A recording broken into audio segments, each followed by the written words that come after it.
Hello, fellow bakers and culinary enthusiasts. Welcome back to another episode of This Old Baker's Sweet Spot. I'm your host, Kim Artlip, ready to sprinkle some green thumb wisdom into your baking and cooking routines. Now, today is all about container gardening and what you should be growing and starting right now on windowsills or balconies to elevate those homemade dishes. So grab a spatula in one hand and a trowel in the other because we're going to dive into the world of potted edibles. Now let's talk about the magic of herbs. We're going to get a little more intimate with our little leafy companions here. They're not just plants, they're partners in your kitchen. They can transform the ordinary into the extraordinary. So let's talk about basil, or as I like to call it, the Italian stallion. Basil loves the sun, so place it where it can bask in its glory at least 6 hours a day. When it comes to watering basil, you're going to keep the soil moist but not soggy. And water just should be like the top inch. When it feels dry is when you're going to water it. And the best part of basil is the usage. From classic tomato basil sauce to aromatics in lemon basil cookies, this herb is versatile. And let's not forget that homemade pesto. That is pure bliss. Now, mint, however, is the cool kid on the block. Prefers partial shade so it can handle full sun if you want to keep it watered really well. But given the choice, he likes a little shade during the day. Mint likes to get its feet wet, so consistent watering is key to lush leaves. And mint can be a revelation in desserts like chocolate mint brownies or as a garnish on lemon tarts. And let's not forget that mojito on a hot summer day. Now, thyme is our subtle sophisticate. Thyme loves full sun to partial sun. That works great for it.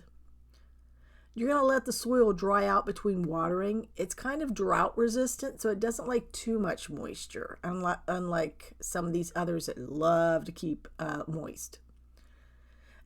And its earthiness makes it perfect for slow-cooked roasts, herbed breads, even mix it into a shortbread recipe. It's quietly effective in so many dishes. And then one of the ones that I think is overlooked so much is rosemary. Rosemary is an aromatic powerhouse. Full sun is best for this woody herb. Allow the soil to dry out between your waterings. And rosemary is another herb that prefers less rather than more water. So imagine fresh baked focaccia with rosemary and sea salt.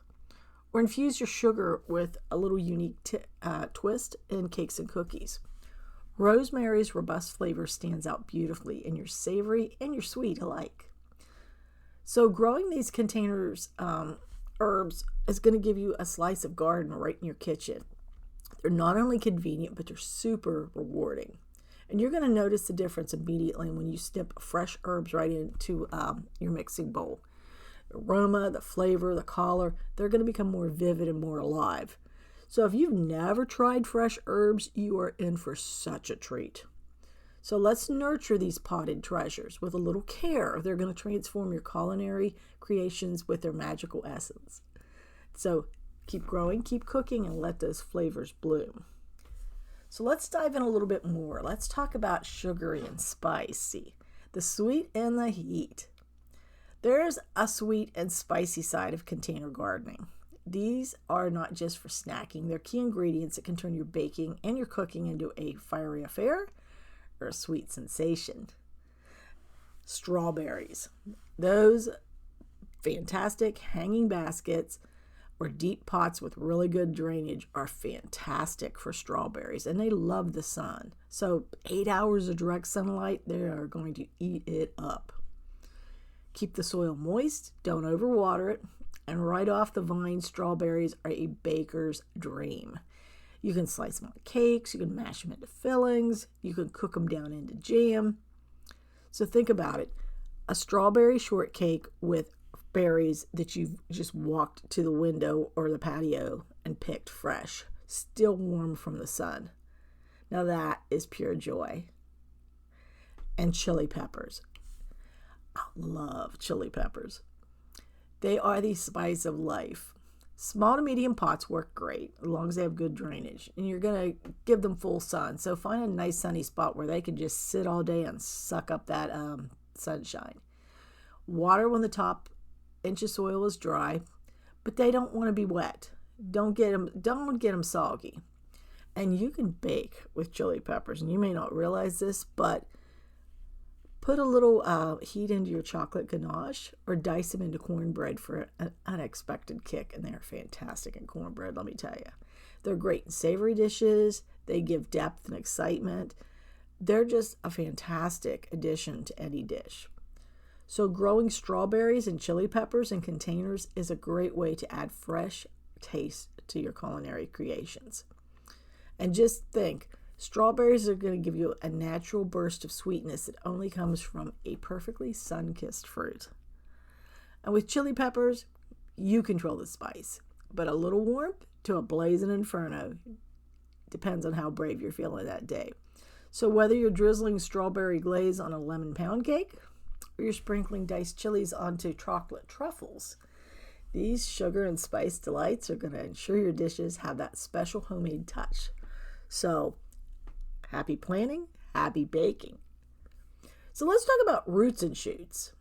And what I'm talking about is carrots. Crunchy sweet. If you've got really deep pots, you can grow carrots in a container. Kind of go more for the dwarf short root varieties like the Parisian or the little fingers. They're made for containers. They need plenty of sunlight, about 6 hours a day. Keep the soil moist. Don't let the topsoil dry out completely. And if you've never had a fresh carrot, it's nothing like what you buy in the store. Grate them into cake batters, make carrot cake, or roast them with honey on a caramelized side dish. Now, green onions is the absolute easiest thing to grow. You just need a shallow pot or a window box. They don't have hardly any root space. They love full sun, but they can take some shade. And just keep the soil moist. And they like a nice steady stream of water. And the best thing about green onions is their ability to regrow. So cut what you need, leave the base, and they return. And freshly snipped green onions are a zesty kick to any savory baked dish like cheese scones, focaccia. Put them on soup salads and casseroles.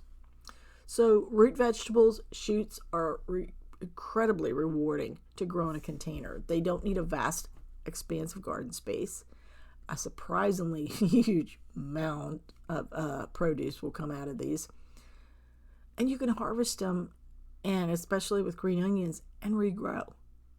You get the color and the sweetness, you get the ease and growth, and you get a substantial source of crisp flavor for countless meals. So whether you're grating, roasting, chopping, or garnishing, these roots and shoots are going to ensure that your dishes have that extra special touch of homegrown goodness. All right, I've talked about container gardening, but let me get a little more specific about it. Container gardening is the MVP for all of those that love fresh ingredients to our culinary creations, but we don't have the luxury or the ability to have an expansive outdoor space. It's about making the most of what you have, watching it flourish right before your eyes. Space saving, you can put them in the smallest spaces, balconies, patios, sunny windowsills.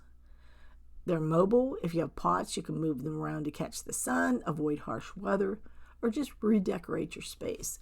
Now, for me, I really can't put a garden into my yard. I'm a renter.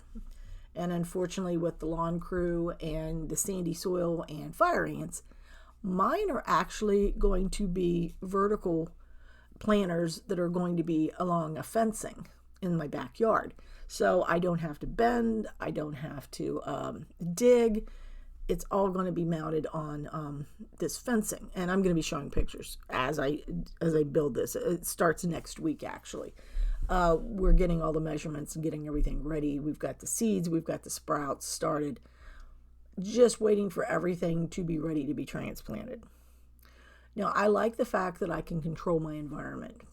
I can control my soil quality because I have shitty soil here, sorry. It's sand. I live in Florida. I got sand. So I have complete control over my soil quality. I can give my plants what they need. And by being in containers, I can control pests. And I can keep the ants out. I can keep the critters, the snakes, the ants, all the little lovely bugs. It's easier to contain in a container garden. And I love the ability to be able to grow something from seed to harvest. It's therapeutic, it's rewarding, it's relaxing.